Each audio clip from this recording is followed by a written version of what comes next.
Assalamualaikum warahmatullahi wabarakatuh. Innal hamdalillah nahmaduhu wa nasta'inuhu wa nastaghfiruh wa na'udzu billahi min syururi anfusina wa sayyiati a'malina may yahdihillahu fala mudhillalah wa may yudlil fala hadiyalah. Asyhadu an la ilaha illallah wahdahu la syarikalah wa asyhadu anna Muhammadan abduhu wa rasuluh. Ya ayyuhalladzina amanu ittaqullaha haqqa tuqatih wa la tamutunna illa wa antum muslimun. Amma ba'd, fa inna afdalal hadisi kitabullah wa khairal huda huda Rasulillah sallallahu alaihi wasallam wa syarral umur muhdatsatuha wa kulla muhdatsatin bid'ah wa kulla bid'atin dhalalah wa kulla dhalalatin finnar. Para pemirsa TV Roja dan para pendengar Radio Roja dimanapun saudaraku berada, alhamdulillah pada kesempatan pagi ini Allah Subhanahu wa ta'ala masih memberikan kepada kita nikmat-nikmatnya. Allah masih memberikan kesehatan, Allah Subhanahu wa ta'ala masih memberikan keafiatan, Allah Subhanahu wa ta'ala masih memberikan kesempatan bagi kita semua. Dan lebih besar lagi dari itu, Allah Subhanahu wa ta'ala masih menjaga kita di atas nikmat Islam dan nikmat sunnah, sehingga kita sampai hari ini masih berjalan di atas sunnah nabinya. Salawat dan salam tidak lupa kita limpahkan untuk Nabi kita, junjungan kita, teladan kita, Muhammad sallallahu alaihi wasallam, yang telah membimbing kita semua kepada agama yang lurus, agama yang hak, kepada ilmu yang bermanfaat dan amal yang saleh, sehingga kita dapat membedakan antara yang baik dengan yang buruk, ma'ruf dengan yang mungkar. Dan beliau mempersaudarakan kita di atas nikmat Islam. Salawat dan salam juga tidak lupa kita limpahkan untuk keluarga beliau, sahabat-sahabat beliau, dan siapa saja yang mengikuti sunnah beliau sampai hari kemudian kelak. Para pemirsa yang berbahagia dan para pendengar yang dimuliakan Allah Subhanahu wa ta'ala, pada kesempatan kali ini kita akan melanjutkan pembahasan buku aktualisasi akhlak muslim, di mana kita telah membahas mengenai akhlak seorang muslim kepada Rabbnya, yaitu kepada Allah Subhanahu wa ta'ala, yaitu tawakal. Di mana tawakal ini merupakan penyandaran diri seorang hamba, penyerahan diri dan kepasrahan dirinya kepada Allah Subhanahu wa ta'ala. Dia menyerahkan segala urusan kepada Allah Subhanahu wa ta'ala. Setelah dia menggunakan segala kemampuan yang Allah Subhanahu wa ta'ala berikan kepadanya untuk berikhtiar dan untuk berusaha.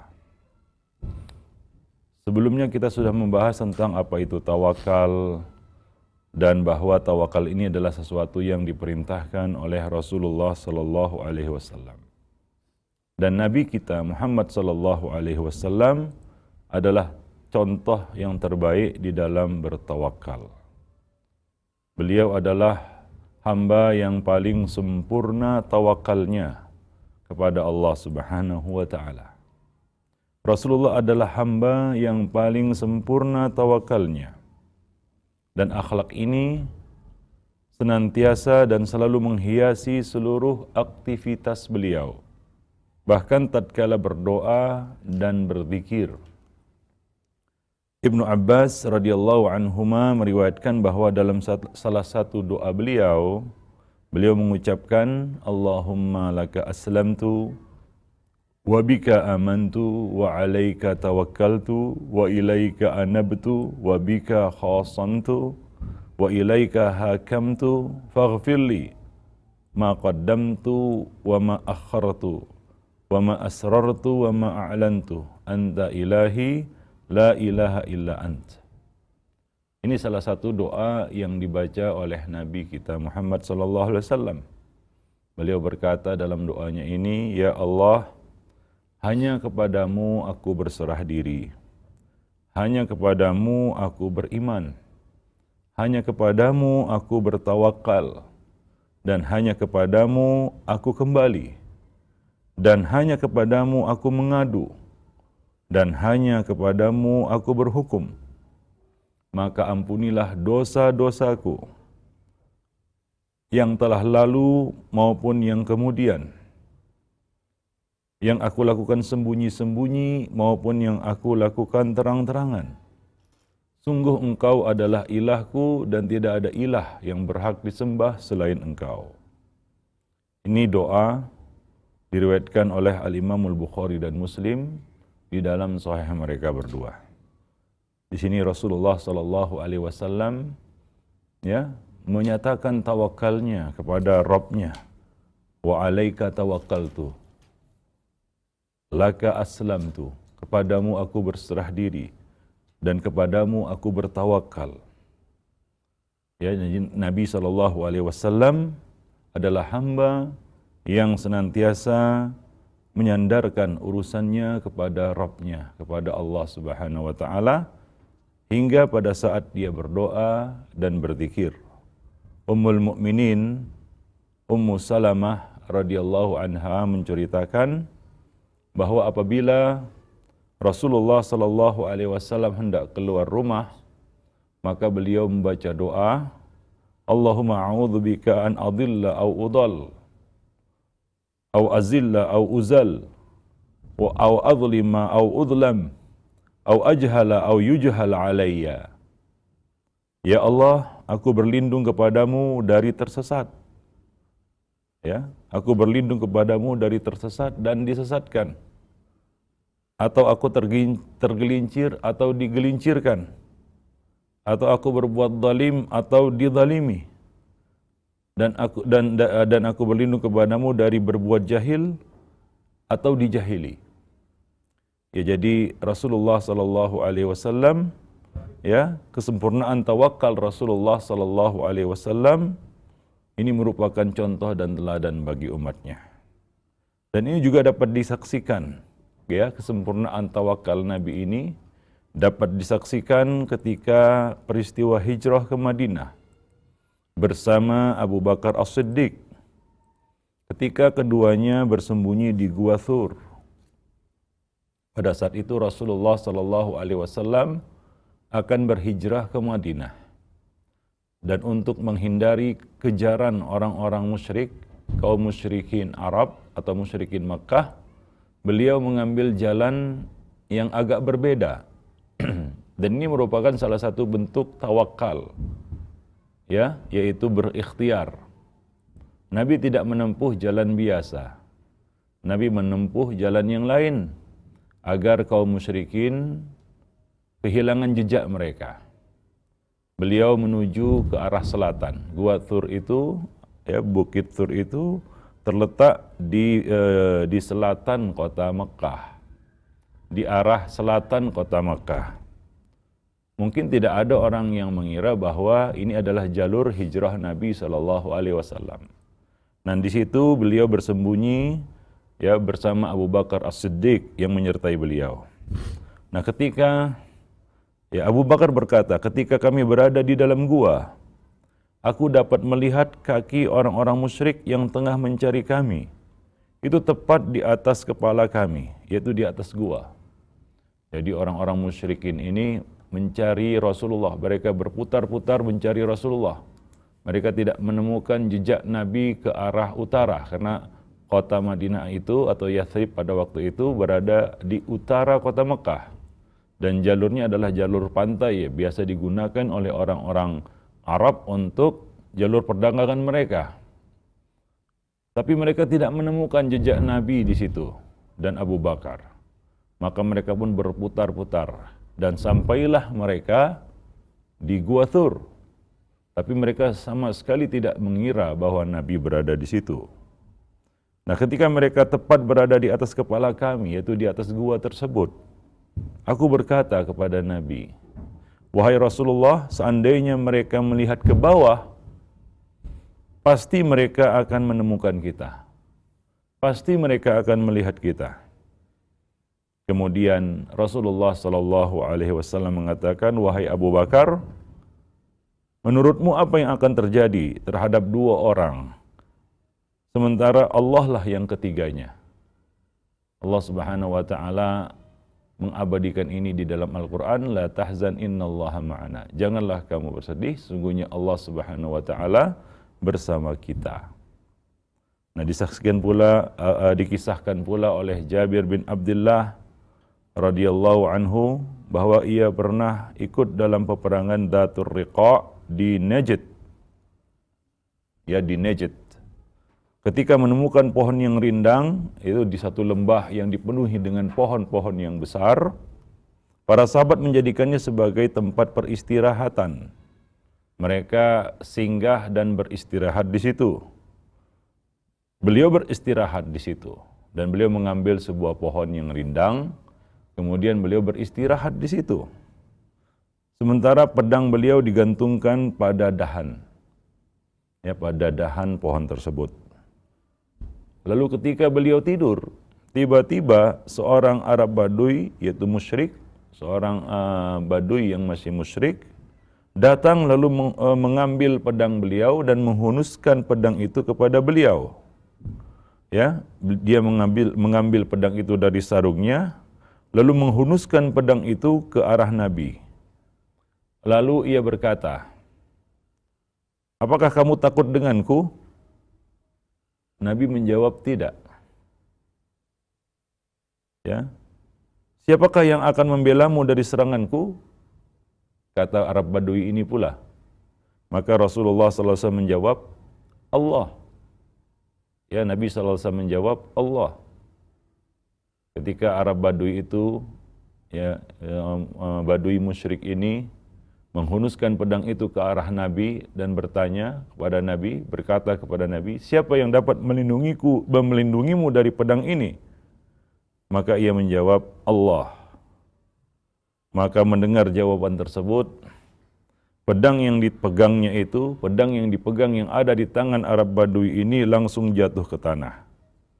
Rasulullah SAW mengambilnya dan balik bertanya, siapakah yang akan membelamu dari seranganku? Badui itu pun memohon, dia berkata, jadilah engkau sebaik-baik pemaaf. Jadilah engkau sebaik-baik pemaaf. Maka Rasulullah berkata, apakah kamu mau bersaksi bahwa tidak ada ilah yang berhak disembah melainkan Allah dan aku ini utusannya? Maka Arab Badui tadi pun mengatakan, tidak, tetapi aku berjanji tidak akan mencoba membunuhmu lagi dan tidak lagi bergabung dengan orang-orang yang memerangimu. Yaitu perkataan Arab Badui tadi, jawabannya. Maka Rasulullah SAW pun melepaskannya. Nabi melepaskannya. Dan setelah bertemu dengan teman-temannya, Badui itu berkata, Arab Badui itu berkata, sungguh aku tadi telah berjumpa dengan sebaik-baik manusia, manusia yang terbaik. Jadi coba lihat tawakal Nabi SAW.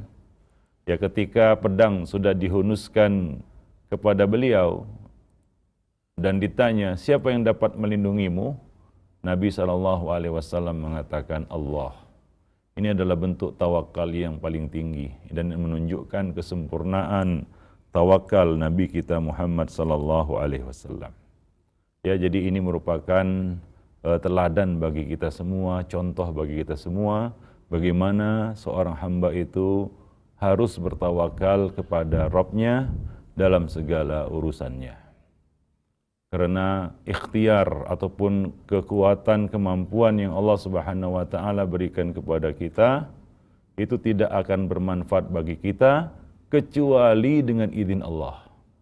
Berapapun tingginya ilmu kita, berapapun kuatnya kekuatan kita, hebatnya kekuatan kita, betapapun besar usaha yang telah kita lakukan, tapi kalau tidak ada izin dari Allah, maka itu tidak akan dapat bermanfaat dan membantu kita. Maka jangan lupa bertawakal kepada Allah Subhanahu wa taala. Allah Subhanahu wa taala mengatakan wa may yatawakkal 'alallahi fahuwa hasbuh. Barang siapa yang bertawakal kepada Allah Subhanahu wa taala, maka Allah Subhanahu wa taala akan mencukupinya. Dan barang siapa yang telah dicukupi oleh Allah Subhanahu wa taala, maka dia tidak akan merugi selama-lamanya. Tidak ada yang dapat merugikannya dan tidak ada yang dapat mencelakakan dan membinasakannya. Nah, seperti yang telah dicontohkan oleh teladan kita dan panutan kita Muhammad sallallahu alaihi wasallam. Ya, beliau selamat dari kejaran orang-orang musyrik dan beliau selamat dari ancaman seorang Arab Badui yang sudah menghunuskan pedangnya ke arah beliau dengan tawakal beliau kepada Allah Subhanahu wa taala. Maka setelah berikhtiar, setelah kita mengerahkan segala kemampuan, potensi yang Allah Subhanahu wa taala berikan kepada kita, setelah kita memanjatkan doa kepada Rabb kita, kepada Allah Subhanahu wa taala, ya setelah semua ikhtiar itu kita lakukan, maka jangan lupa kita bertawakal kepada Allah Subhanahu wa taala. Ya, wa tawakkal 'alal hayyil ladzi la yamut. Bertawakkallah kamu kepada Rabb yang hidup dan tidak akan mati, yang senantiasa memperhatikan dan menjaga urusan hamba-hambanya, mengurus dan mengatur urusan hamba-hambanya, khususnya hamba-hambanya yang beriman, yang mendekatkan diri kepadanya. Demikian para pemirsa yang berbahagia dan para pendengar Radio Roja dimanapun saudaraku berada. Tapi di sana ada ya pengertian tawakal yang salah atau pemahaman tentang tawakal ini yang salah, yang perlu untuk diluruskan, meluruskan perspektif tawakal. Karena di sana ada orang yang mengatakan saya tawakal, lalu dia pergi meninggalkan keluarganya dalam waktu yang lama tanpa meninggalkan bekal, tanpa meninggalkan nafkah untuk mereka. Kalau ditanya, bagaimana dengan anak istrimu, kamu pergi jauh dalam waktu yang lama? Lalu dia mengatakan, saya bertawakal kepada Allah. Allah yang akan memberinya rezeki, Allah yang akan memberinya makan. Nah, ini namanya tawakal, bukan tawakal. Pura-pura tawakal, bukan tawakal yang sesungguhnya. Ya, dia meninggalkan ikhtiar, dia meninggalkan asbab. Bagaimana mungkin ya kita dapat rezeki kalau kita tidak berusaha? Kita duduk saja di masjid misalnya, berzikir, berdoa, memohon kepada Allah, tapi tidak ada ikhtiar, ya tidak ada usaha, lalu dari mana rezeki itu datang kepada kita? Selama kita hidup di dunia, maka kita tidak akan bisa lepas dari hukum sebab akibat. Semuanya pasti ada sebabnya. Semuanya pasti ada jalan untuk menuju ke sana. Tidak mungkin ya akan turun ya rahmat Allah Subhanahu wa taala tanpa menjalani sebabnya. Sebagaimana kita masuk surga juga harus menjalani sebab, yaitu amal-amal soleh dan kebaikan yang kita lakukan. Demikian. Nah, tawakal dan usaha ataupun ikhtiar itu harus berjalan bersama, harus seiring, ya harus seiring dan tidak dapat dipisahkan antara keduanya. Ya, bahwa usaha itu merupakan bagian yang terpenting di dalam tawakal. Ada seorang Arab Badui yang datang ke masjid, lalu dia biarkan ontanya, dia masuk ke masjid. Nabi bertanya kepadanya, apakah kamu sudah mengikat ontamu? Dia mengatakan, saya bertawakal kepada Allah. Maka Nabi mengatakan, ikat ontamu dulu, baru bertawakal kepada Allah. Maka dia pun keluar mengikat ontanya, barulah dia bertawakal kepada Allah Subhanahu wa taala. Jadi tawakal belum bisa dikatakan tawakal hingga dia menjalani usaha dan sebab. Ikhtiar. Tidak boleh berpangku tangan. Ya, yang mendorong kita untuk meninggalkan usaha Dan ikhtiar itu adalah penyakit malas. Ya, penyakit malas. Dorongannya itu malas. Malas mencari nafkah, malas mencari beribadah, tapi ingin masuk surga. Ya, malas beribadah tapi berangan-angan masuk surga. Ya tamanna 'alallahil al-amani, dia berangan-angan kepada Allah dengan angan-angan yang banyak. Ya ingin derajat yang tinggi, ingin dapat ilmu, ingin jadi orang alim, ya, ingin menjadi orang yang pintar tapi enggak mau belajar. Nah, ini tidak dapat diterima. Seorang berdoa siang dan malam meminta ilmu kepada Allah, tapi dia tidak pernah mendatangi majelis ilmu. Lalu bagaimana dia akan mendapatkan ilmu tersebut? Tidak tepat kalau dia katakan saya bertawakal kepada Allah. Saya bertawakal kepada Allah. Kalau Allah berkehendak, dia pasti memberikan saya ilmu. Nah, ini adalah suatu pengertian perspektif yang keliru tentang tawakal. Para ulama sepakat bahwa tawakal tidak bertentangan dengan usaha dan kerja keras dalam mencapai sesuatu. Bahkan tawakal belum dapat dibenarkan dan belum bisa dikatakan tawakal jika tidak disertai dengan usaha maksimal. Ya Nabi saja ya menjalani sebab untuk menghindari kejaran orang Quraisy Makkah, ya orang-orang musyrik Makkah. Beliau berhijrah ke Madinah. Dan hijrah itu pun beliau tempuh dari jalan yang tidak biasa. Beliau pergi ke peperangan dengan mengenakan baju besi. Baju besi. Ya, beliau mengenakan lakmah. Lakmah itu adalah baju besi seperti yang dipakai oleh orang-orang dahulu ketika berperang. Beliau membawa pedang, beliau membawa perisai. Beliau melakukan taktik peperangan. Ya, bukan maju begitu saja. Beliau menggunakan taktik peperangan untuk mencapai kemenangan. Itu seorang nabi yang ibarat kata beliau berdoa saja menang. Akan tapi tidak demikian. Nabi SAW ingin mengajarkan kepada umatnya satu pelajaran. Ya, yaitu apa? Akhdul asbab. Melakukan ataupun melakukan ikhtiar atau mengambil sebab. Ya, Nabi memakai baju besi ketika berperang. Karena Nabi tidak kebal. Ya, tidak seperti orang sekarang yang mungkin menganggap dirinya lebih hebat daripada Nabi, kebal, tahan senjata. Nabi saja enggak kebal. Oleh karena itu Nabi pakai baju besi. Dan itu pun kadang-kadang terluka wajah beliau. Seperti dalam peperangan Uhud, terluka wajah beliau, patah gigi beliau. Padahal beliau sudah pakai baju besi. Nah, di sini Nabi SAW ingin mengajarkan umatnya pentingnya untuk melakukan ikhtiar. Jadi seorang Nabi saja melakukan ikhtiar dan mengambil sebab. Apalagi kita pada hari ini, hamba yang banyak penuh dengan dosa, bukan seorang Nabi, bukan orang yang maksum, bahkan doa saja mungkin belum tentu diterima. Maka kita lebih layak untuk melakukan apa yang dilakukan oleh Nabi, yaitu al-ikhtiar atau usaha atau mengambil sebab. Nah, demikian ya.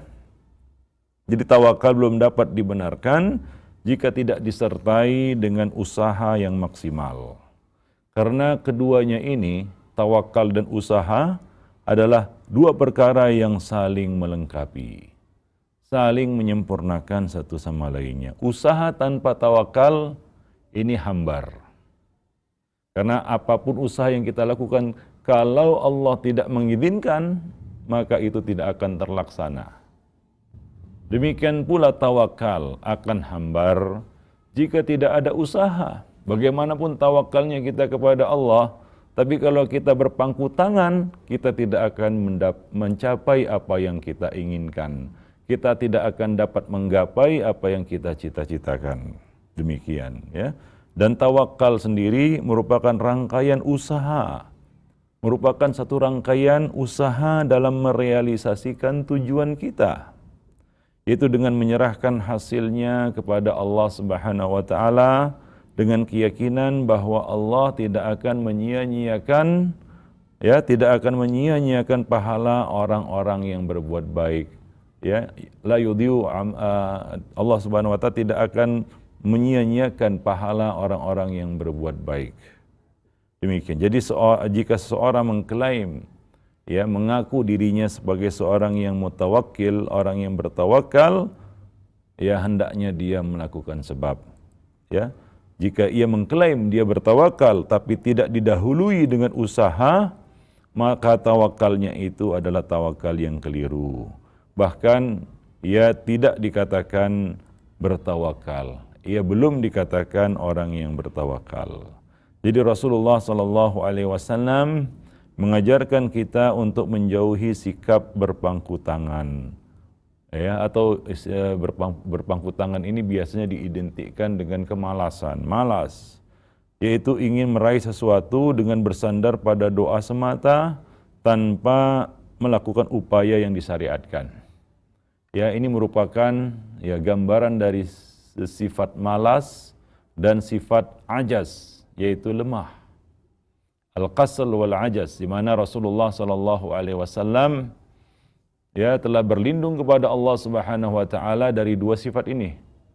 Ya, minal ajazi wal kasal, dari sifat lemah dan sifat malas. Jadi seorang mukmin itu harus kuat, dan seorang mukmin itu adalah mukmin yang rajin berusaha, bukan orang yang malas.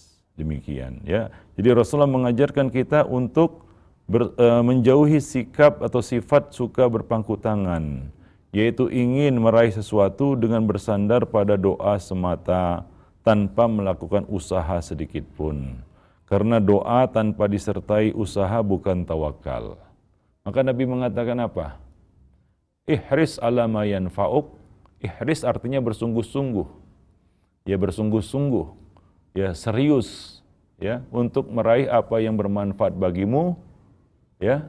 Wala ta'jiz, dan jangan bersikap lemah. Jangan bersifat lemah. Ya, jadi sifat lemah ini akan mengurangi dan akan melemahkan ya usaha yang kita lakukan. Ya, nah demikian. Nah, suatu ketika Rasulullah sallallahu alaihi wasallam berkata kepada Muaz, "Hai Muaz, apakah kamu mengetahui hak Allah atas hambanya dan hak hamba atas Allah?" Maka Muaz mengatakan, "Allahu wa rasuluhu a'lam." Allah dan Rasulnya yang lebih tahu. Maka Nabi mengatakan, fa inna haqqallahi 'alal ibad ay ya'buduhu wa la yusyriku bihi syai'a. Hak Allah yang wajib ditunaikan oleh seorang hamba adalah ia menyembah Allah Subhanahu wa taala semata dan tidak menyekutukan Allah dengan sesuatu yang lain. Wa haqqul ibadi 'ala Allah 'azza wa jalla alla yu'adziba man la yusyriku bihi syai'a. Yaitu Allah tidak akan mengadab orang-orang yang tidak berbuat syirik. Itu hak Allah, itu hak hamba yang pasti ditunaikan oleh Allah Subhanahu wa taala. Nah, kemudian Muaz mengatakan, "Ya Rasulullah, afala ubasyirun nas?" Wahai Rasulullah, bolehkah aku sampaikan berita gembira ini kepada manusia, kepada kaum muslimin? Nabi mengatakan, la tubasyirhum fayattakilu. Jangan dulu sekarang, jangan dulu menyampaikan hal itu sekarang. Ya, Nabi SAW mengatakan, ya jangan sampaikan itu sekarang. Ya, nah demikian. Kamu tidak perlu menyampaikannya sekarang, agar mereka tidak berpangku tangan. Mereka cuma mengandalkan tauhidnya, lalu tidak beramal soleh. Mereka belum memahami ya arti dari tawakal itu sendiri. Nanti mereka bertawakal, bersandar kepada la ilaha illallahnya dan tidak mau beramal, meninggalkan amal, padahal amal itu sebab seorang itu masuk surga.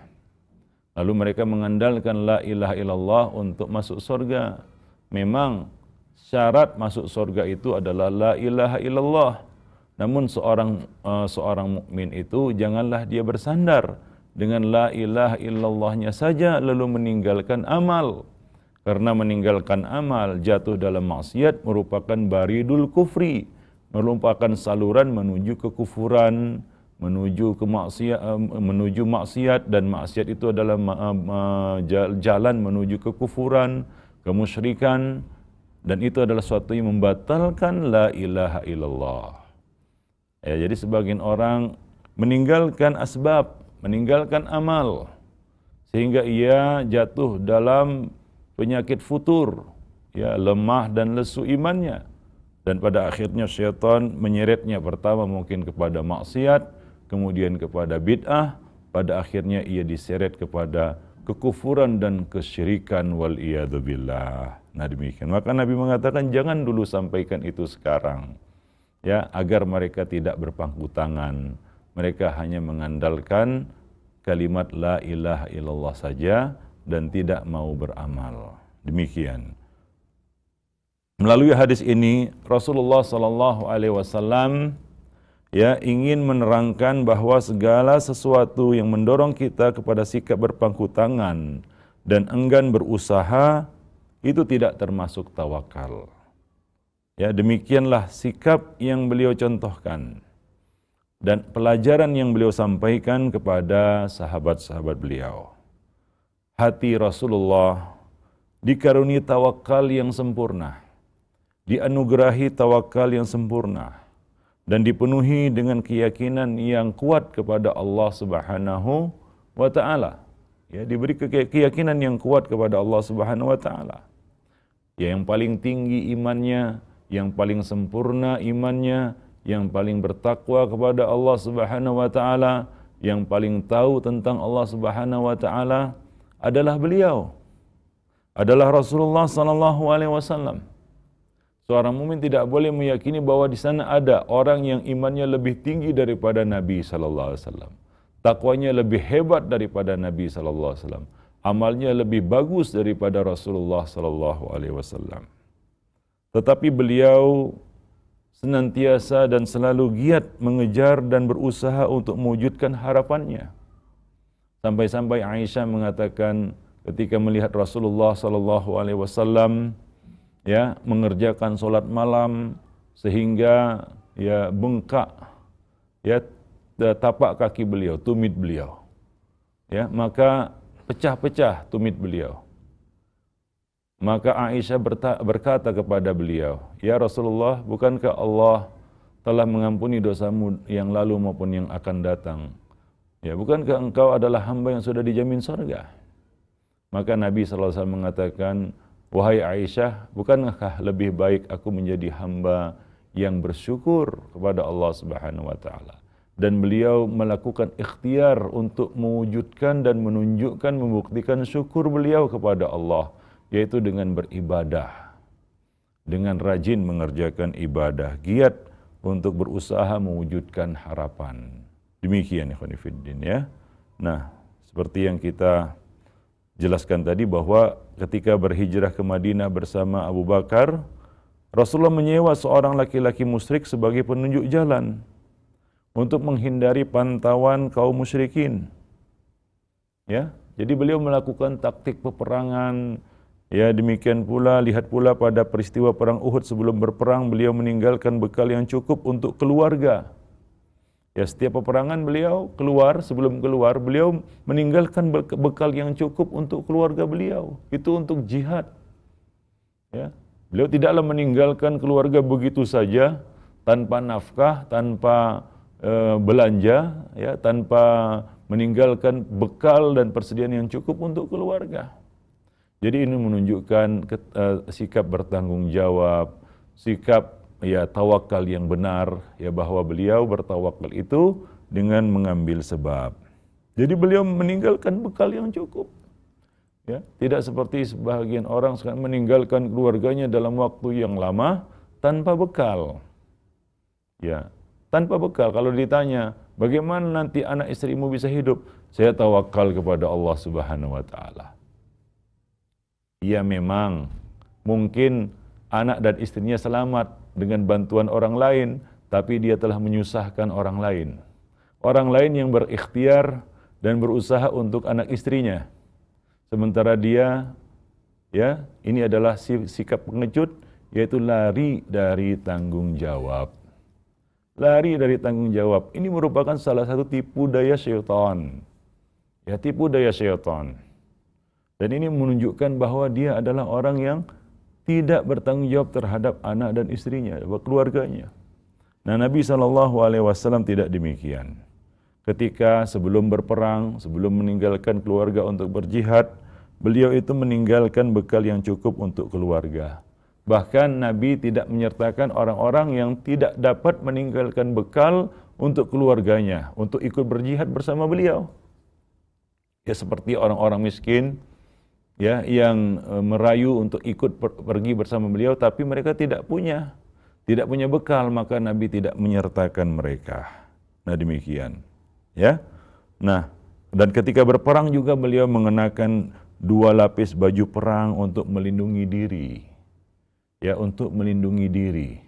Ya, dari sabetan pedang musuh, ya dari panah ya musuh, ya dari anak-anak panah musuh. Beliau berlindung dengan apa? Dengan mengenakan 2 lapis baju perang. Sepasang baju perang untuk melindungi diri. Demikian pula beliau melakukan taktik-taktik peperangan. Ya, seperti dalam peperangan Khandaq ketika kaum Ahzab ataupun tentara Ahzab ya bersatu untuk menyerang beliau melakukan satu taktik perang yang tidak dikenal sebelumnya oleh orang-orang musyrik dan para tentara dari kaum Ahzab ini. Ya, dari pasukan-pasukan yang berkumpul ya bersama orang-orang musyrik Mekah ini, yaitu beliau membuat parit sehingga itu membuat takjub dan heran pasukan-pasukan kufar, musuh-musuh beliau.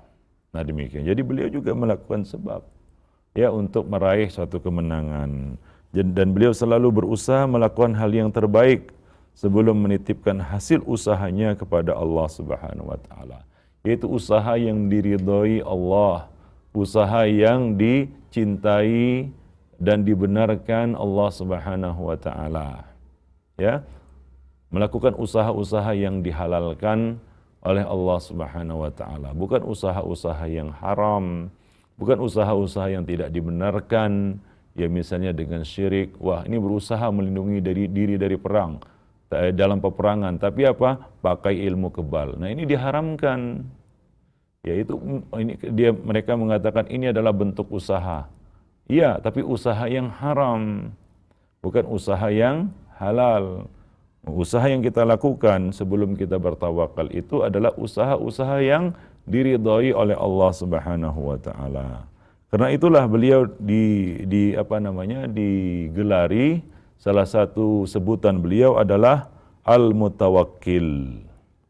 Al-Mutawakkil, yaitu orang yang selalu bertawakal, merasa cukup dengan apa yang dimiliki meskipun sedikit, dan selalu bersabar dalam menanti pertolongan Allah Subhanahu wa taala. Dalam sebuah hadis yang menerangkan beberapa sifat beliau di dalam Taurat disebutkan, ya, dan hadis ini dicantumkan di dalam Sahih Al-Bukhari. Nabi disebutkan, ya, anta abdi wa rasuli samaituka al-mutawakkil. Engkau adalah hamba, engkau adalah hambaku, dan engkau adalah utusanku, dan aku namai engkau dengan nama Al-Mutawakkil, yaitu orang yang bertawakal. Jadi salah satu nama Nabi adalah Al-Mutawakkil. Anas bin Malik radhiyallahu anhu mengisahkan bahwa seorang laki-laki datang kepada Nabi sallallahu alaihi wasallam dengan membawa untanya. Lalu ia bertanya, "Wahai Rasulullah," ya, Arab Badui ini, laki-laki ini bertanya kepada Nabi, "Wahai Rasulullah, apakah aku harus mengikat unta ini atau kubiarkan saja, lalu aku bertawakal?" Maka Nabi SAW menjawab, "Ikatlah unta itu, baru kamu bertawakal." Nah, ikatlah unta itu, jadi usaha dulu, usaha yang dibenarkan, usaha yang dihalalkan, baru kemudian silahkan bertawakal. Nah, ini pelajaran yang kita dapatkan dari Nabi kita Muhammad sallallahu alaihi wasallam. Ya. Jadi tawakal itu harus disertai dengan usaha. Demikianlah bimbingan Nabi yang sangat agung. Ya, Rasulullah sallallahu alaihi wasallam selalu mengarahkan umatnya agar bersungguh-sungguh dalam meraih apa yang bermanfaat bagi mereka setelah menyerahkan segala sesuatunya kepada Allah dan ridha dengan keputusannya. Ya, ihris ala ma yanfa'uk wasta'in billah wala ta'jiz. Bersungguh-sungguhlah meraih apa yang bermanfaat bagimu. Lakukan usaha yang baik. Ma yanfa'uk, yang bermanfaat bagimu. Usaha yang dibenarkan, usaha yang dihalalkan, bukan usaha yang batil atau usaha yang haram. Ya, mencari rezeki, dia bekerja, tapi kerjanya itu adalah haram, misalnya mencuri, berjudi. Nah, ini sama saja, ya, dia jatuh dalam perkara yang dilarang Allah Subhanahu wa taala. Ya, maka tawakalnya itu tawakal pada perkara yang tidak benar. Dia mencuri lalu bertawakal kepada Allah. Tawakal Allah. Saya ingin mencuri, pergi mencuri. Kalau berhasil, alhamdulillah, katanya. Pakai alhamdulillah pula. Kan begitu. Kalau nggak berhasil, innalillah, katanya. Coba lihat, apa yang salah di sini? Dia tawakal, tapi usahanya, ya, usaha, sebab yang ditempuhnya tidak benar, tidak halal. Maka belum juga dikatakan bertawakal dengan sebenar-benarnya tawakal. Coba lihat apa kata Nabi sallallahu alaihi wasallam, "Lau tatawakkaluna 'alallahi haqqa tawakkulih." Jika kalian bertawakal kepada Allah Subhanahu wa taala dengan sebenar-benarnya tawakal, haqqa tawakkulih, yaitu gabungan antara ikhtiar yang halal dan kepasrahan yang total kepada Allah Subhanahu wa taala. Ya, la razaqakumullah, niscaya Allah Subhanahu wa taala akan memberikan rezeki kepada kamu sebagaimana Allah memberikan rezeki kepada seekor burung yang pergi pada pagi hari, ya, dalam keadaan lapar dan kembali ke sarangnya dalam keadaan kenyang. Ihris ala ma yanfa'uk wasta'in billah. Mintalah pertolongan kepada Allah. Mintalah bantuan kepada Allah. Berdoa. Setelah berusaha, usaha itu jangan lupakan isti'anah billah. Minta pertolongan, doalah kepada Allah agar dimudahkan usaha kita yang halal itu. Usaha ikhtiar yang dibenarkan itu, ikhtiar yang disyariatkan itu. Jangan lupa kita berdoa kepada Allah Subhanahu wa taala sebagaimana yang kita sebutkan kemarin bahwa doa itu adalah nisful ikhtiar.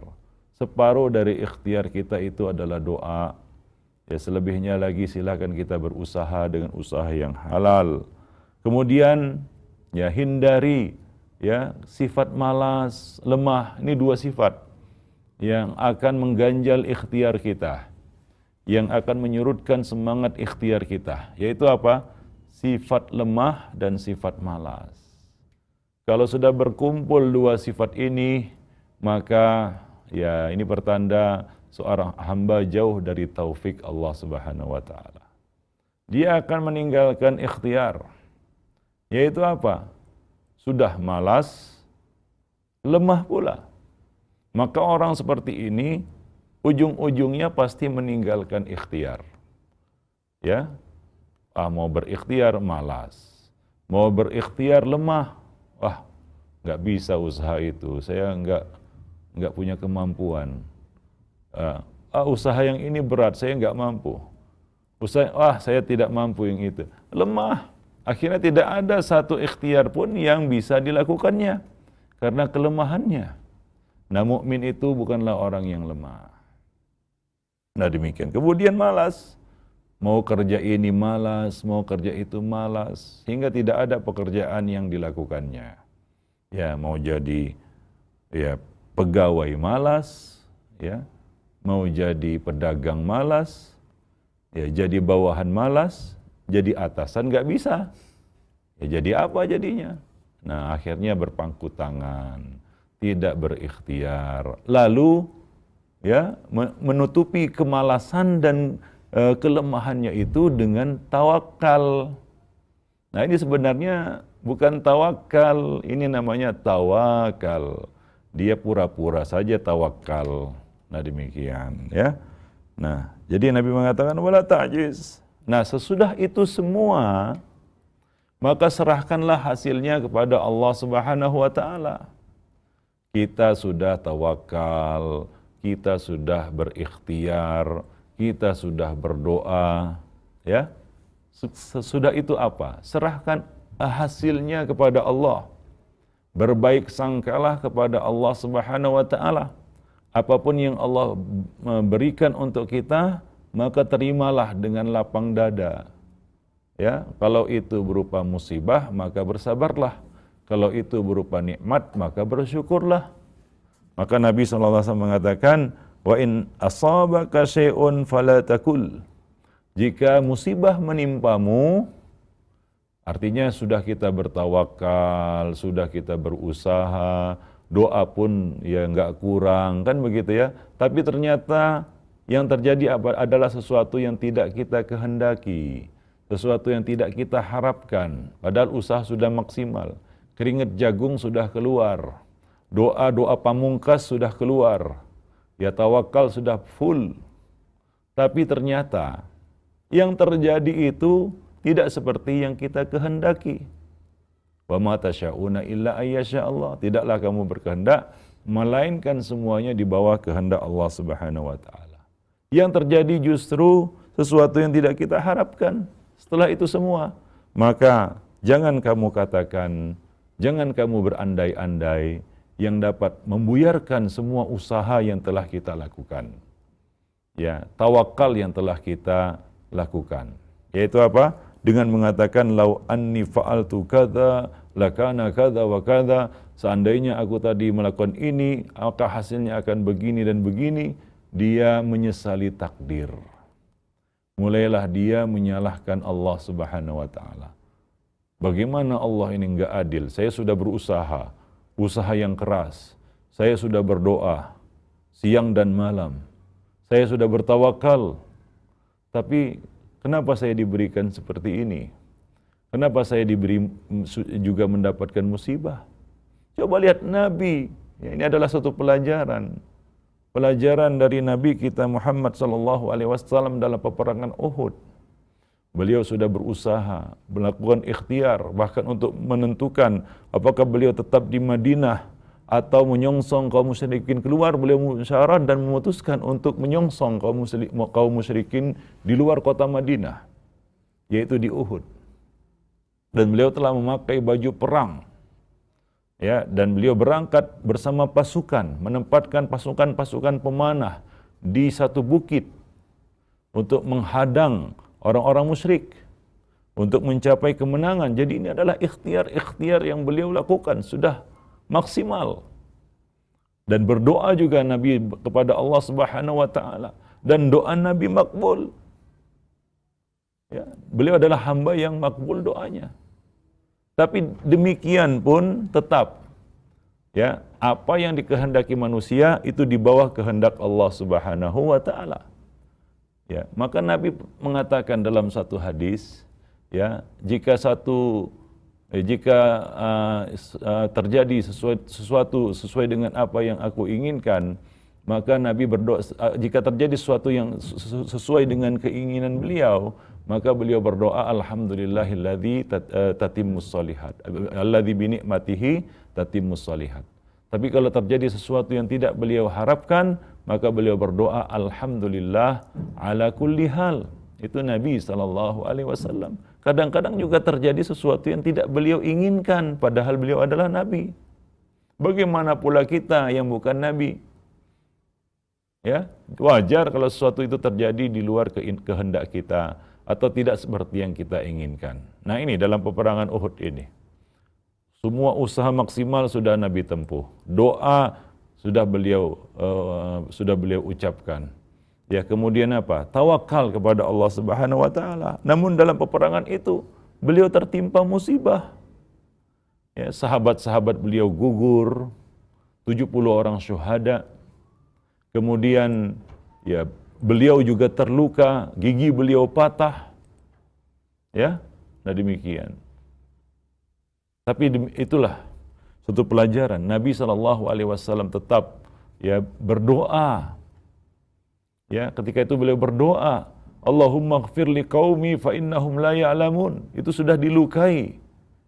Ya, itu sudah dilukai beliau, tapi beliau berdoa, Allahumma ighfir li qaumi fa innahum la ya'lamun. Ya Allah, ampunilah kaumku. Ya, sesungguhnya mereka adalah kaum yang tidak mengetahui.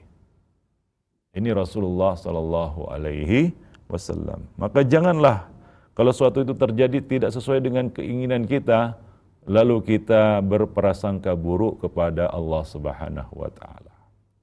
Ya, jangan kamu katakan seandainya dan seandainya.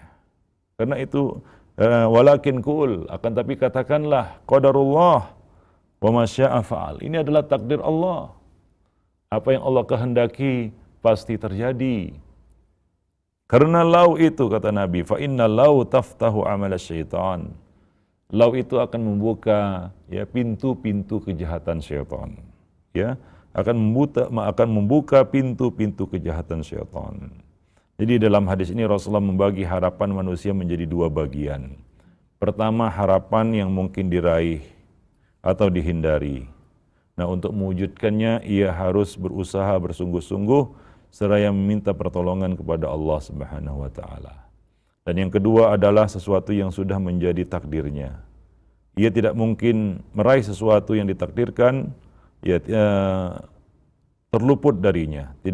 Sesuatu yang telah Allah takdirkan itu tidak akan terluput dari kita. Dan sesuatu yang tidak ditakdirkan, maka kita tidak akan dapat meraihnya. Walaupun bagaimanapun usaha yang kita lakukan. Nah demikian. Ya, jadi dengan untuk hal itu kita harus bersikap pasrah, ya ridho dan tetap berhusnuzon kepada Allah Subhanahu wa taala. Dan usaha itu, ya keinginan itu ada dua macam. Ada keinginan yang mungkin kita raih. Ada keinginan yang tidak mungkin kita raih. Misalnya orang bercita-cita jadi nabi. Ya bagaimanapun dia berusaha, berdoa, bertawakal, ini enggak ada hasilnya. Ini enggak akan terjadi. Ini tidak akan mungkin terwujud. Kenapa? Karena ini adalah sesuatu yang tidak akan mungkin ya diberikan oleh Allah Subhanahu wa taala karena tidak ada nabi lagi sudah Nabi Muhammad sallallahu alaihi wasallam. Jadi cita-cita itu pun ada ya bermacam-macam, ada dua macam, ada cita-cita yang mungkin untuk kita wujudkan dan ada cita-cita itu yang itu adalah sebatas angan-angan saja atau cita-cita yang bahkan itu adalah suatu kebatilan seperti bercita-cita jadi nabi. Ya enggak mungkin kita bercita-cita jadi nabi dan menjadi nabi. Nah demikian para pendengar yang berbahagia, ya kajian kita pada pagi ini mudah-mudahan bermanfaat. Insyaallah pada pertemuan-pertemuan yang akan datang kita akan lanjutkan masih ya dari pembahasan tawakal, akhlak seorang muslim kepada Allah Subhanahu wa taala. Demikianlah, lebih dan kurang saya mohon maaf. Wabillahi taufik wal hidayah. Assalamualaikum warahmatullahi wabarakatuh. Waalaikumsalam warahmatullahi wabarakatuh. Kami ucapkan terima kasih banyak kepada Ustaz. Jazakallahu khair, barakallahu fiik.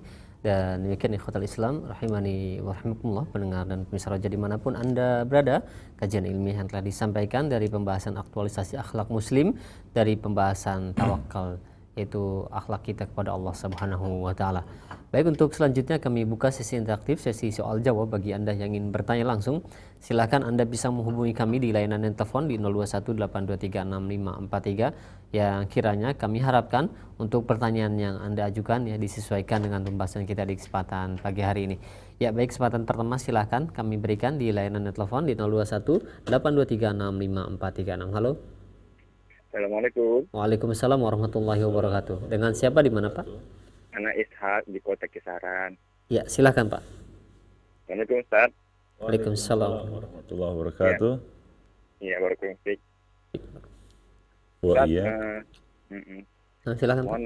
Mohon nasihatnya kepada seseorang yang ini selalu membuat satu usaha kemudian gagal. Berkali-kali membuat usaha kemudian gagal. Jadi mohon nasihatnya Ustaz. Usaha dalam hal keduniaan Pak ya? Iya, iya. Nah, Iya. baik.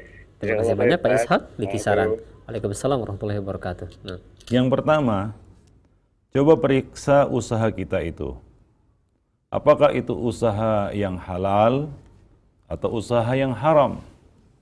Kalau itu usaha yang haram, maka ini merupakan teguran dari Allah Subhanahu wa taala. Mudah-mudahan ya, kita dapat meninggalkannya dan menyadari bahwa itu adalah usaha yang haram. Nah, itu kalau usaha yang kita lakukan itu adalah usaha yang haram. Ya, maka bersyukurlah kepada Allah itu gagal terus. Supaya kita dapat kembali kepada jalan Allah, menyadari kesalahan kita. Dan yang kedua, usaha itu usaha yang halal. Kita telah berbuat sebaik-baiknya. Yang kita lakukan itu adalah suatu perkara yang diridhoi oleh Allah Subhanahu wa taala, dibenarkan di dalam syariatnya. Ya. Misalnya kita berdagang dengan dagang yang halal, dengan cara yang halal pula, tapi gagal. Ya, dagang ini gagal, dagang itu gagal. Ya, ketahuilah ya, janganlah kita berkecil hati dari setiap kegagalan ini. Ya, biasanya orang-orang mengatakan kegagalan itu adalah keberhasilan yang tertunda. Mungkin Allah ini berbaik sangka kepada Allah Subhanahu wa taala. Mungkin Allah sedang menunjuki kita kepada suatu yang paling baik bagi kita, yang itu belum nampak bagi kita. Nah, dengan kegagalan ini mungkin akan terbuka jalan menuju ke sana. Jadi berbaik sangkalah kepada Allah Subhanahu wa taala. Ya, yang kedua, bahwa usaha-usaha yang kita lakukan itu walaupun gagal, maka hiburlah diri kita bahwa Allah Subhanahu wa taala telah menjanjikan pahala, menyiapkan pahala bagi kita. Karena ya mencari rezeki itu kan ibadah. Dan ibadah itu kan berpahala, walaupun tidak dapat hasilnya di dunia, insya Allah kita mendapatkan balasannya di akhirat. Itu menjadi tabungan pahala bagi kita. Jadi jangan melihatnya dari sudut dunia saja.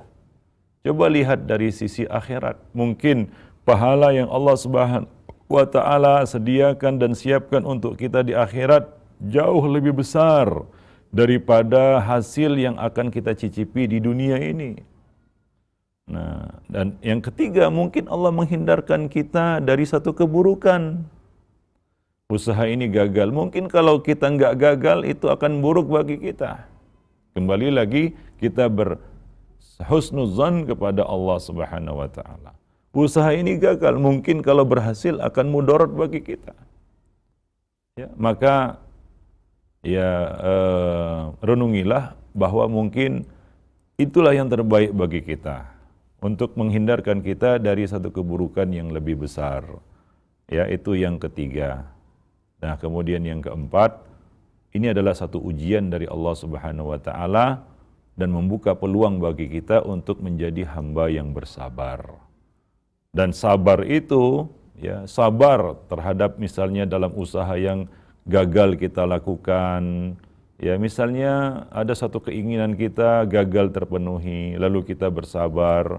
Nah, salah satu jenis sabar itu adalah sabar di dalam menerima qada dan qadar Allah Subhanahu wa taala. Termasuk usaha-usaha kita yang gagal itu adalah qada dan qadar Allah Subhanahu wa taala untuk menguji kita apakah kita termasuk hamba-hamba yang bersabar.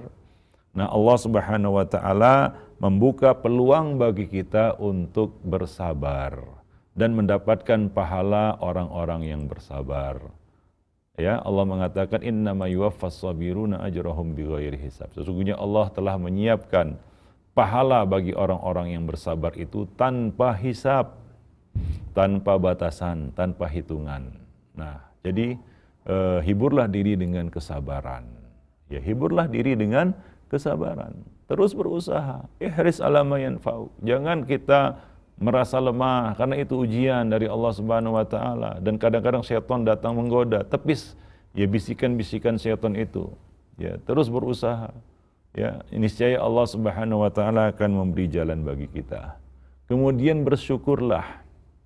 Gagalnya kita itu hanya dalam urusan dunia. Syukur kita kepada Allah. Ya, gagalnya kita itu hanya gagal dalam urusan dunia. Bukan gagal dalam urusan akhirat. Gagal menjaga akidah, gagal menjaga ya sunnah, gagal menjaga ibadah, gagal dalam urusan akhirat, gagal dalam urusan agama. Ini jauh lebih kita katakan lebih menyedihkan ya daripada gagal dalam urusan dunia. Bagaimanapun kegagalan kita dalam urusan dunia, itu mungkin dapat tergantikan di kemudian hari. Ya, dapat tergantikan di kemudian hari. Sebagaimana kata orang tadi, gagal itu adalah sukses yang tertunda. Dan kita lihat ya, kenyataan ya, di dalam kehidupan ini, orang-orang yang sukses itu rata-rata pernah gagal. Gagal ini, gagal itu, usaha ini, usaha itu. Pada akhirnya dengan kesabarannya Allah Subhanahu wa taala membimbingnya dan menuntunnya kepada sebuah kesuksesan. Ya, maka orang-orang sukses itu rata-rata pernah gagal. Rata-rata pernah gagal. Nah, tapi dia bangkit dari kegagalannya. Dia tetap berhusnuzon kepada Allah Subhanahu wa taala. Itulah seorang mukmin, ya. Maka bersyukurlah bahwa gagal kita itu hanya dalam urusan-urusan dunia kita, bukan dalam urusan akhirat kita. Ya, dan ketahuilah bahwa kalau kita gagal, di sana banyak orang yang lebih gagal lagi dari kita, yang lebih apes lagi nasibnya daripada kita. Kalau mereka bisa bangkit, mengapa kita tidak bisa bangkit? Ya. Kalaupun musibah kita itu kita anggap besar, gagal kita adalah sesuatu yang sangat menyesakkan dada kita. Nah, di sana ada orang yang di samping gagal jatuh lagi. Ya, bukan hanya sekedar gagal usahanya, jatuh bangkrut dia. Seperti kata pepatah, sudah jatuh ketimpa tangga. Kita mungkin jatuh saja, dan di sana ada orang yang jatuh ketimpa tangga. Ya, sudah jatuh ketimpa tangga lagi. Tapi dia bisa bangkit. Jadi dia tidak mengeluh. Dia dapat bersabar. Lalu mengapa kita tidak dapat bersabar? Ya, kita tidak dapat tabah di dalam menghadapi cobaan dan ujian dari Allah Subhanahu wa taala tersebut. Wallahu a'lam bishawab. Nah, ya, jazakallahu khair atas jawaban Ustaz ya. Demikian untuk Bapak Ishak yang berada di Kisaran ya. Baik, untuk selanjutnya kami beralih di layanan pesan singkat. Ada pertanyaan dari penanya yang menyimak di Bogor. Assalamualaikum warahmatullahi wabarakatuh. Ya Ustaz, jika kita membaca atau menyimak sejarah kehidupan Rasulullah SAW, sepertinya kita tidak berminat akan kehidupan dunia karena begitu sederhananya kehidupan Rasulullah SAW. Tapi di satu sisi pada zaman sekarang saat ini kebutuhan hidup begitu tinggi, biaya pendidikan anak-anak yang begitu mahal dan lain-lain yang memaksa kita untuk lebih keras, untuk berusaha mencarinya dari kehidupan dunia. Nah, bagaimanakah menyeimbangkan antara keduanya, Ustaz? Ya, ini pertanyaan yang bagus. Keseimbangannya dapat kita peroleh dengan qanaah.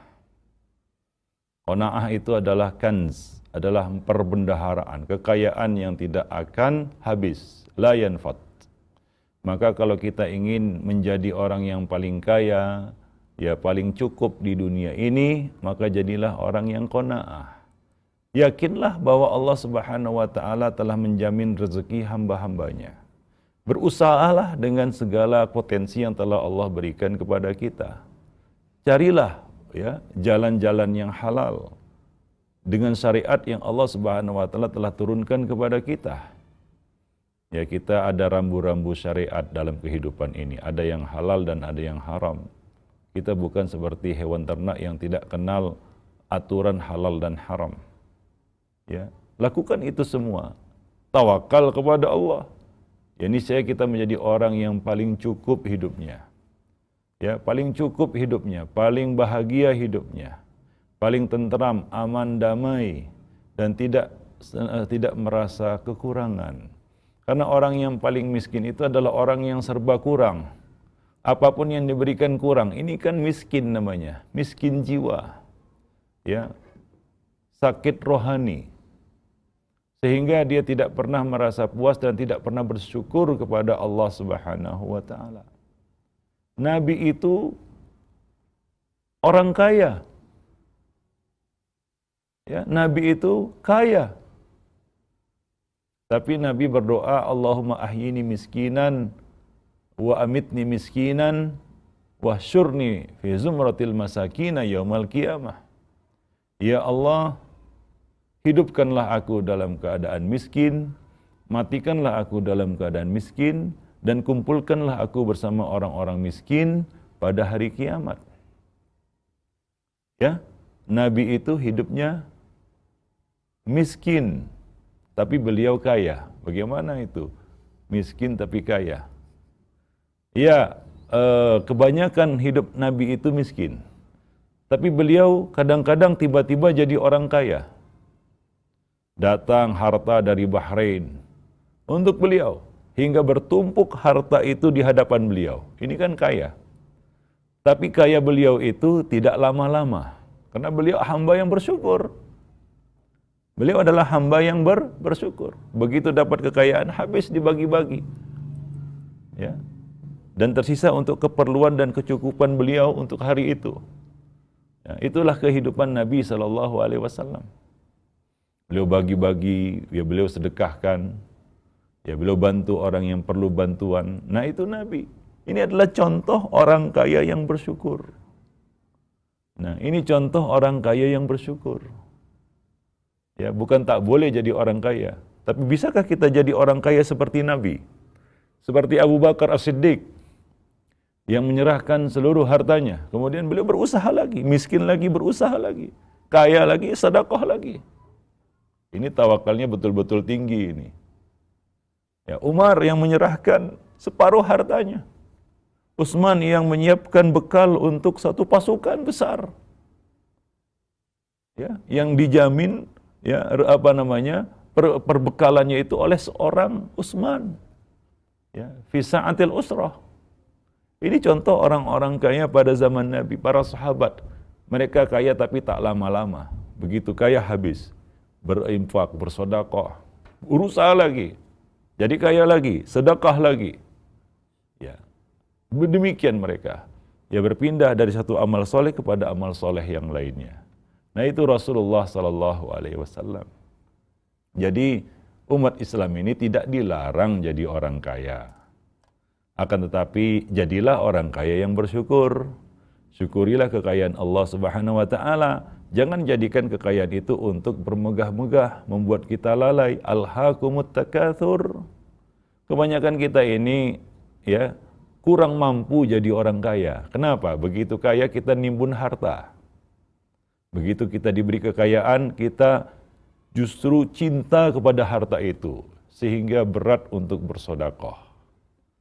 Berat kita bersedekah, berat kita bantu orang, ya berat kita gunakan harta itu untuk kebaikan. Yang muncul apa? Berbagai macam rencana. Dulu sebelum kaya, banyak rencananya untuk kebaikan. Wah nanti kalau saya kaya nanti saya akan bantu pembangunan masjid, saya akan bantu pembangunan madrasah, saya akan bantu jalan-jalan kebaikan. Begitu kaya, lupa dia. Karena banyak planning, banyak rencana. Dalam benaknya apa? Ini harta kalau diputar-putar bertambah banyak ini. Ya, mungkin sedekahnya bisa juga bertambah banyak. Ini ya dia dibuai angan-angan, ya. Dibuai oleh setan dengan angan-angan. Ya, maka akhirnya diputar-putarlah hartanya itu. Berputar-putar terus akhirnya nggak pernah sedekah. Lupa dia kepada rencananya dan cita-citanya untuk bersedekah. Nah, memang berat dan susah menjadi orang kaya yang bersyukur. Kenapa? Karena godaan harta itu begitu berat. Nah, kebanyakan manusia itu lebih cocok jadi orang miskin yang bersabar. Ya, lebih cocok jadi orang miskin yang bersabar. Maka dari itu Nabi berdoa dihidupkan dalam keadaan miskin, dimatikan dalam keadaan miskin, dan dikumpulkan bersama orang-orang miskin pada hari kiamat. Nah, mungkin inilah doa yang paling dihindari oleh manusia. Yaitu berdoa, ya Allah jadikanlah aku miskin. Mungkin kalau ada orang yang berdoa seperti ini, lalu di belakangnya ada orang-orang yang mengikutinya, pasti mengatakan, Imam ganti doanya. ya imam, ganti doa yang lain lah. Mereka tidak amin. Kenapa? Waduh, jadi orang miskin ini berdoa. Masa berdoa jadi orang miskin? Ini doa dari Nabi SAW. Karena kalau ditimbang-timbang, ya seorang mungkin tahu bagaimana kadar imannya, bagaimana keadaan dirinya. Banyak orang yang gagal ketika dia diuji dengan harta. Makin jauh dia dari Allah Subhanahu wa taala, dia nggak dapat bersyukur, ya. Nah, demikian. Wallahu a'lam bishawab. Jadi intinya ya kita ya punya kewajiban ya untuk mencari nafkah ya yang cukup untuk diri kita, untuk keluarga kita, anak istri kita, dan orang-orang yang di bawah tanggungan kita, misalnya ayah dan ibu kita atau saudara-saudara kita yang lainnya. Nah, hendaknya kita dapat menjadi hamba yang suka berbagi. Karena dalam kehidupan ini yang susah itu berbagi, bagi-bagi yang susah. Kalau kali-kali mudah, mengkali-kalikan orang itu mudah, tapi kalau untuk bagi-bagi susah. Nah, kalau udah urusan bagi-bagi, nah itu yang paling berat. Ya, padahal kita hidup ini harus saling berbagi. Nah, demikian. Nah, setelah itu ya lengkapilah itu semua dengan qanaah. Ya, memiliki sifat qanaah. Apa yang Allah beri, apa yang Allah bagi, hendaklah kita syukuri, kita terima, ya. Nah, demikian. Yakinlah, sadarilah bahwa Allah yaqbidu wa yabsutu. Allah yang melapangkan rezeki dan yang menyempitkan rezeki atas hamba-hambanya. Wa ilaihi turja'un, dan kepadanya lah kamu akan dikembalikan. Wallahu a'lam bishawab. Nah. Ya, dan yang paling kaya itu adalah orang yang memiliki kekayaan hati. Laisal ghina bi kasratil ard, walakinnal ghina ghinan nafs. Kaya itu bukanlah karena punya banyak materi, tapi kaya itu adalah kaya hati. Ya, nah orang yang kaya hati ini bagaimanapun apapun yang terjadi atas dirinya, dia merasa cukup karena dia bersama Allah Subhanahu wa taala dalam kehidupannya. Ya, dia senantiasa tawakal kepadanya, takwa kepadanya, ya, dan senantiasa mendekatkan diri kepada Allah Subhanahu wa taala. Wallahu a'lam bishawab. Nah, ya, jazakallahu khair atas jawaban nasihatnya Ustaz. Ya, sangat bermanfaat sekali untuk penanya dan kita semua yang menyimaknya. Baik, tersisa waktu 5 menit ya, dan mungkin kita akan berikan kesempatan terakhir bagi Anda yang ingin bertanya langsung di layanan telepon. Silahkan. Halo. Halo. Halo, assalamualaikum. Waalaikumsalam warahmatullahi wabarakatuh. Mohon maaf Pak, dikecilkan Pak volume radionya atau TV-nya Pak. Halo. Ya, halo. Ya, dengan siapa di mana Pak? Dengan Dami di Sorong ya Pak. Iya, silahkan Bapak. Ya, ini apa? Jadi kalau di Sorong nih Pak kekurangan pengajar atau ustadznya ini susah sekali nih buat mau dengar ceramah, terpaksa kita dengar di televisi aja. Nah, yang ingin Bapak utarakan apa? Ya, maksudnya kalau bisa ya yang dari sana tuh gimana sampai ke Papua sini gitu. Oh, nah. Oh iya.